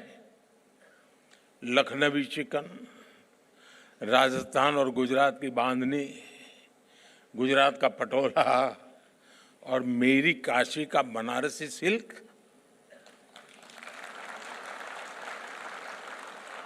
दक्षिण में कांजीवरम सिल्क, जम्मू कश्मीर का पश्मीना। ये सही समय है ऐसे आयोजनों के जरिए हमारी ये विविधता और विशेषता वस्त्र उद्योग के विस्तार का भी माध्यम बने। साथियों, पिछले साल मैंने टेक्सटाइल इंडस्ट्री में फार्म, फाइबर, फैब्रिक, फैशन और फॉरेन, इन 5 एप फैक्टर्स की बात की थी। फार्म, फाइबर, फैब्रिक, फैशन और फॉरेन का विजन अब भारत के लिए एक मिशन बनता जा रहा है। ये मिशन किसान, बुनकर, डिजाइनर और व्यापारी, हर किसी के लिए ग्रोथ के नए रास्ते खोल रहा है। पिछले वर्ष भारत के टेक्सटाइल और एपरल एक्सपोर्ट्स में 7% की बढ़ोतरी हुई है।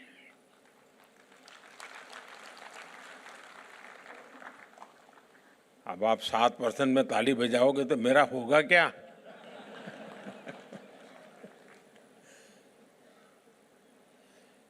अगली बार 17% हो तो फिर ताली हो जाए।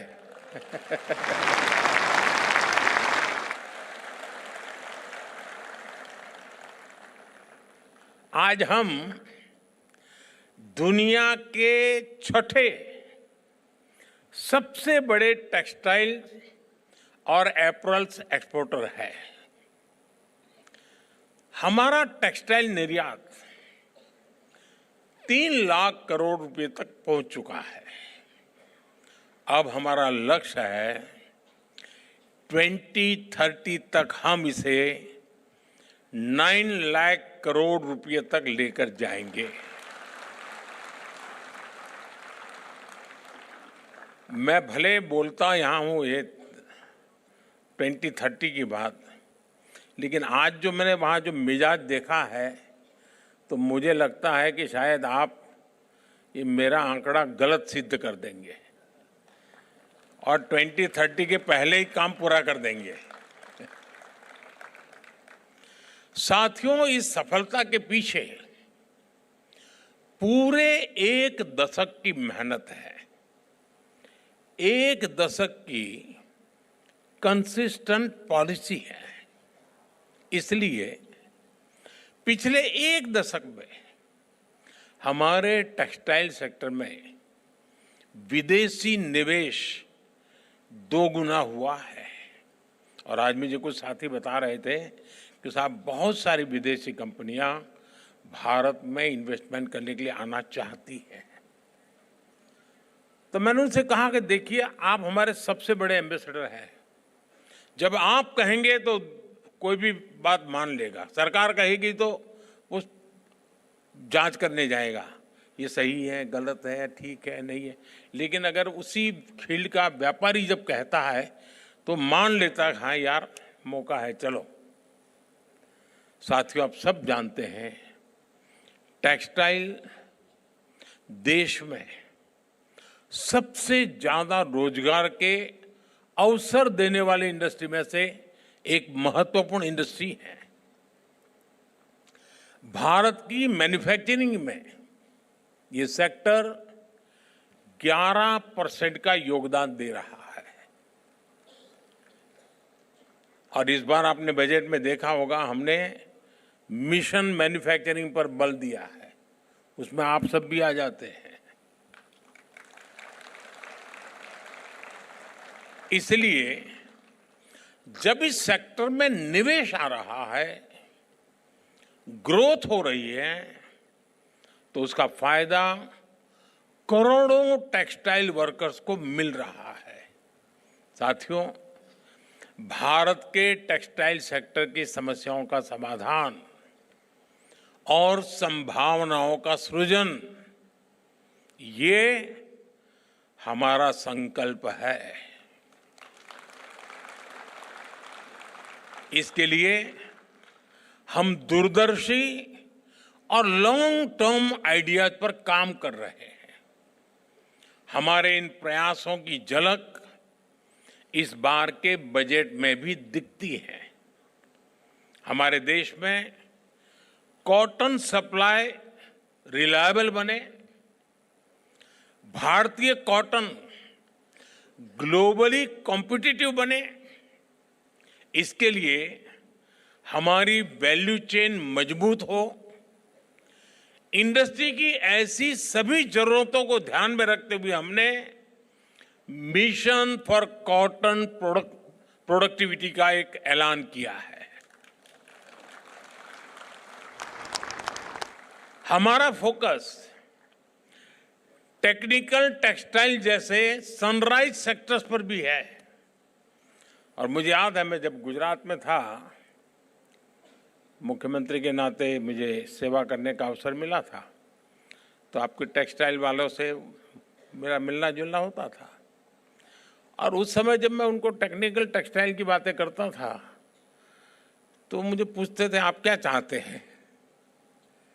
आज मुझे खुशी है कि भारत इसमें अपनी पहचान बना रहा है।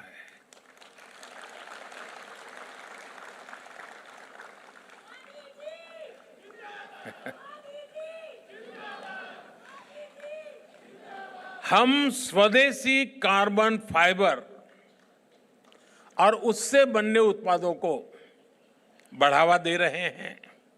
Bharat high grade carbon fibre बनाने की दिशा में भी आगे बढ़ रहा है। इन प्रयासों के साथ ही टेक्सटाइल सेक्टर के लिए जो नीतिगत फैसले चाहिए हम वो भी ले रहे हैं। जैसे कि इस साल के बजट में एमएसएमई के क्लासिफिकेशन क्राइटेरिया में बदलाव करके इसका विस्तार किया गया है। साथ ही क्रेडिट अवेलेबिलिटी बढ़ाई गई है। हमारा टेक्सटाइल सेक्टर जिसमें 80% योगदान हमारे एमएसएमईज का ही है, उसको इसका बहुत बड़ा लाभ मिलने वाला है। साथियों, कोई भी सेक्टर एक्सेल तब करता है जब उसके लिए स्किल्ड वर्कफोर्स उपलब्ध हो। वस्त्र उद्योग में तो सबसे बड़ा रोल ही स्किल्ड यानी हुनर का होता है। इसलिए हम टेक्सटाइल इंडस्ट्री के लिए स्किल्ड टैलेंट पूल बनाने के लिए भी काम कर रहे हैं।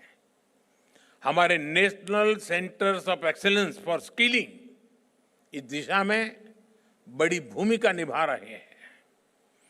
वैल्यू चेन के लिए जो स्किल्स चाहिए उसमें हमें समर्थ योजना से मदद मिल रही है। और मैं आज समर्थ से ट्रेन हुई कई बहनों से के साथ बात कर रहा था और उन्होंने जो 5 साल 7 साल 10 साल में जो प्रगति की है, यानी गर्व से मन भर गया मेरा सुन करके।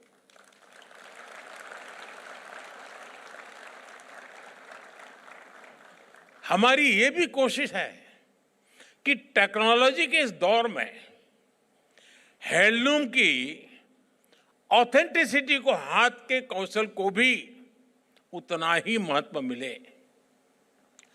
हथकरघा कारीगरों का हुनर दुनिया के बाजारों तक पहुंचे, उनकी क्षमता बढ़े, उन्हें नए अवसर मिले। हम इस दिशा में भी काम कर रहे हैं। पिछले 10 वर्षों में हैंडलूम्स को बढ़ावा देने के लिए 2400 से ज्यादा बड़े मार्केटिंग इवेंट्स का आयोजन किया गया। 2400 से ज्यादा हैंडलूम प्रोडक्ट्स की ऑनलाइन मार्केटिंग को बढ़ावा देने के लिए इंडिया हैंडमेड नाम से ई कॉमर्स प्लेटफॉर्म भी बनाया गया है। इस पर हजारों हैंडलूम ब्रांड रजिस्टर भी कर चुके हैं। हैंडलूम प्रोडक्ट्स की जीआई टैगिंग, इसका भी बहुत बड़ा लाभ इन ब्रांड्स को हो रहा है। साथियों, पिछले वर्ष भारत टैक्स के आयोजन के दौरान टेक्सटाइल स्टार्टअप ग्रांड चैलेंज को लॉन्च किया गया था। उसमें युवाओं से टेक्सटाइल सेक्टर के लिए इनोवेटिव सस्टेनेबल सॉल्यूशंस मांगे गए थे। इस चैलेंज में देश भर के युवाओं ने बढ़ चढ़ करके हिस्सा लिया। इस चैलेंज के विजेता युवाओं को यहां इनवाइट भी किया गया है। वो यहां हमारे बीच में बैठे भी हैं। आज यहां ऐसे स्टार्टअप्स को भी बुलाया गया है जो इन युवाओं को आगे बढ़ाना चाहेंगे। ऐसे पिच फेस्ट को आईआईटी मद्रास, अटल इनोवेशन मिशन और कई बड़े प्राइवेट टेक्सटाइल ऑर्गेनाइजेशंस का सपोर्ट मिल रहा है।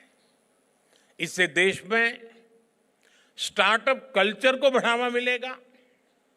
मैं चाहूंगा हमारे युवा नए टेक्नो टेक्सटाइल स्टार्टअप लेकर आए, नए आइडियाज पर काम करें, एक सुझाव हमारी इंडस्ट्री को भी है। हमारी टेक्सटाइल इंडस्ट्री भी आईआईटी जैसे इंस्टीट्यूट्स के साथ नए टूल्स डेवलप करने के लिए कोलैबोरेट कर सकती है। आजकल हम सोशल मीडिया और ट्रेंड्स में देख रहे हैं, नई पीढ़ी अब आधुनिकता के साथ साथ पारंपरिक परिधानों को भी पसंद कर रही है। इसलिए आज ट्रेडिशन और इनोवेशन के फ्यूजन का महत्व भी काफी बढ़ गया है। हमें ऐसे पारंपरिक परिधानों से इंस्पायर्ड ऐसे प्रोडक्ट्स लॉन्च करने चाहिए जो न केवल भारत में बल्कि पूरी दुनिया में नई पीढ़ी को आकर्षित करे।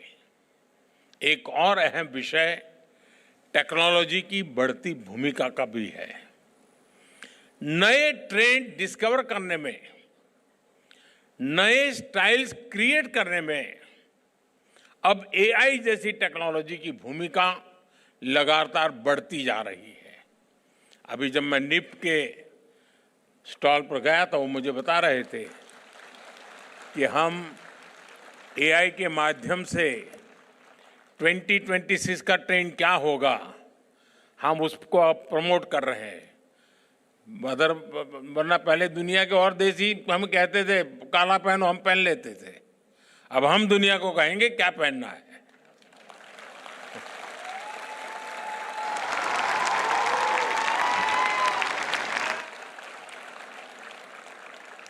इसलिए आज एक और पारंपरिक खादी को भी बढ़ावा दिया जा रहा है। साथ ही एआई के जरिए फैशन के ट्रेंड्स को भी एनालाइज किया जा रहा है। मुझे याद है मैं जब नया नया मुख्यमंत्री बना था तो गांधी जयंती पर शायद 2003 होगा, मैंने पोरबंदर में गांधी जी का जहां जन्म स्थान है वहां फैशन शो ऑर्गेनाइज किया था और खादी का फैशन शो, और निफ्ट के स्टूडेंट्स और हमारे यहाँ एनआईडी के स्टूडेंट्स मिलकर के उस काम को आगे बढ़ाया था। और वैष्णव भजन तो तेनेरे कहिए, वो बैकग्राउंड म्यूजिक के साथ वो फैशन शो हुआ था। और उस समय विनोबा जी के कुछ अनन्य साथी जो थे उनको मैंने इनवाइट किया था, तो मेरे साथ बैठे थे, क्योंकि फैशन शो वर्गे शब्द ऐसे हैं कि पुरानी पीढ़ी के लोगों को जरा कान खड़े हो जाते हैं कि ये क्या सब तूफान चल रहा है। लेकिन मैंने उनसे बड़ा आग्रह किया, उनको मैंने बुलाया, वो आए और बाद में उन्होंने मुझे कहा कि खादी को अगर हमें पॉपुलर करना है तो यही रास्ता है। और मैं बताता हूं आज खादी जिस प्रकार से प्रगति कर रही है और दुनिया के लोगों का आकर्षण का कारण बन रही है, हमने इसको और बढ़ावा देना चाहिए। और पहले जब आजादी का आंदोलन चला तब खादी फॉर नेशन था, अब खादी फॉर फैशन होना चाहिए।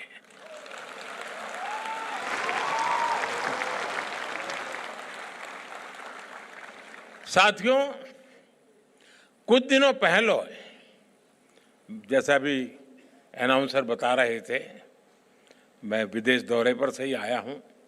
मैं पेरिस में था और पेरिस तो फैशन कैपिटल के ऑफ वर्ल्ड कहा जाता है। इस यात्रा के दौरान विभिन्न मुद्दों पर दोनों देशों के बीच अहम साझेदारी हुई। हमारी चर्चा के मुख्य बिंदुओं में एनवायरमेंट और क्लाइमेट चेंज का विषय भी शामिल रहा। आज पूरी दुनिया सस्टेनेबल लाइफस्टाइल के महत्व को समझ रही है। फैशन वर्ल्ड भी इसके प्रभाव से अछूता नहीं है। आज दुनिया फैशन और एनवायरमेंट और फैशन फॉर एम्पावरमेंट के लिए इस विजन को अपना रही है। इस संबंध में भारत दुनिया को रास्ता दिखा रहा है। सस्टेनेबिलिटी हमेशा से भारतीय टेक्सटाइल की परंपरा का अभिन्न हिस्सा रहा है। हमारी khadi, tribal textiles, natural dyes का उपयोग, ये सभी सस्टेनेबल लाइफस्टाइल के ही उदाहरण हैं। अब भारत की पारंपरिक सस्टेनेबल टेक्निक्स को कटिंग एज टेक्नोलॉजी का साथ मिल रहा है। इससे इंडस्ट्री से जुड़े कारीगरों, बुनकरों और करोड़ों महिलाओं को सीधा सीधा लाभ हो रहा है। साथियों, मैं समझता हूं संसाधनों का पूरा उपयोग और कम से कम वेस्ट जनरेशन टेक्सटाइल इंडस्ट्री की पहचान बननी चाहिए। आज दुनिया में करोड़ों कपड़े हर महीने इस्तेमाल से बाहर हो जाते हैं। इनमें बहुत बड़ा हिस्सा फास्ट फैशन वेस्ट का होता है, यानी वो कपड़े जिन्हें फैशन या ट्रेंड चेंज होने के कारण लोग पहनना छोड़ देते हैं। इन कपड़ों को दुनिया के कई हिस्सों में डंप किया जाता है। इससे एनवायरनमेंट और इकोलॉजी के लिए भी बड़ा खतरा पैदा हो रहा है। एक आकलन के मुताबिक 2030 तक फैशन वेस्ट 148 मिलियन टन तक पहुंच जाएगा। आज टेक्सटाइल वेस्ट का 1/4 हिस्सा भी रिसाइकल नहीं हो रहा है। हमारी टेक्सटाइल इंडस्ट्री इस चिंता को अवसर में बदल सकती है। आप में से अनेक साथी जानते हैं, हमारे भारत में टेक्सटाइल रिसाइकलिंग और खासकर अपसाइकलिंग का बहुत डाइवर्स ट्रेडिशनल स्किल मौजूद है। जैसे कि हमारे यहाँ पुराने या बचे हुए कपड़ों से दरिया बनाई जाती है। बुनकर लोग और यहाँ तक कि घर की महिलाएं भी ऐसे कपड़ों से कितने तरह के मैट्स, रग्स और कवरिंग बनाती हैं। महाराष्ट्र में पुराने और यहाँ तक कि फटे कपड़ों तक से अच्छे अच्छे गोदड़ी बनाए जाते हैं। हम इन पारंपरिक आर्ट्स में नए इनोवेशन करके इन्हें ग्लोबल मार्केट तक पहुंचा सकते हैं। टेक्सटाइल मिनिस्ट्री ने अपसाइक्लिंग को प्रमोट करने के लिए standing conference of public enterprise और ई मार्केट प्लेस के साथ एमओयू भी साइन किया है। देश के कई अपसाइक्लर्स ने इसमें रजिस्टर भी किया है। नवी मुंबई और बेंगलुरु जैसे शहरों में टेक्सटाइल वेस्ट के डोर टू डोर कलेक्शन के लिए पायलट प्रोजेक्ट भी चलाए जा रहे हैं।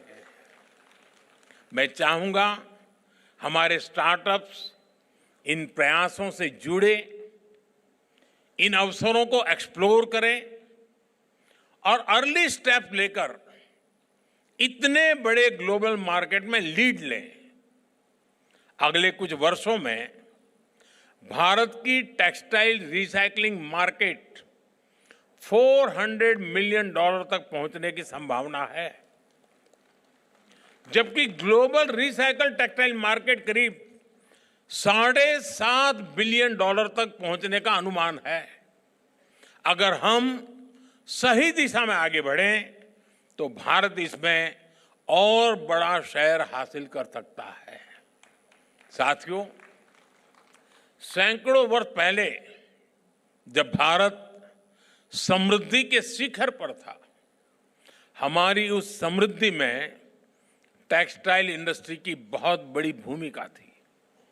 आज जब हम विकसित भारत का संकल्प लेकर आगे बढ़ रहे हैं तो एक बार फिर टेक्सटाइल सेक्टर का इसमें बहुत बड़ा योगदान होने वाला है।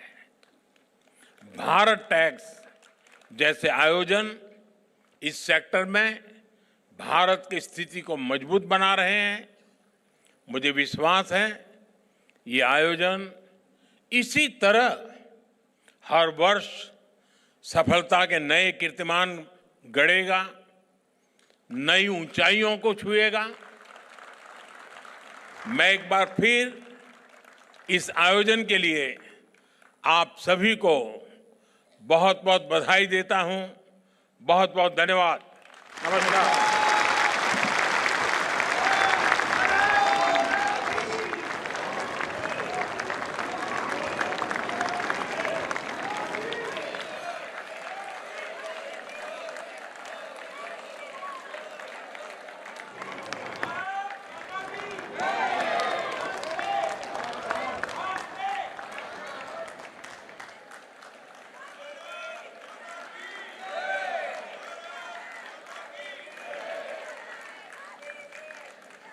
Like, comment, and subscribe.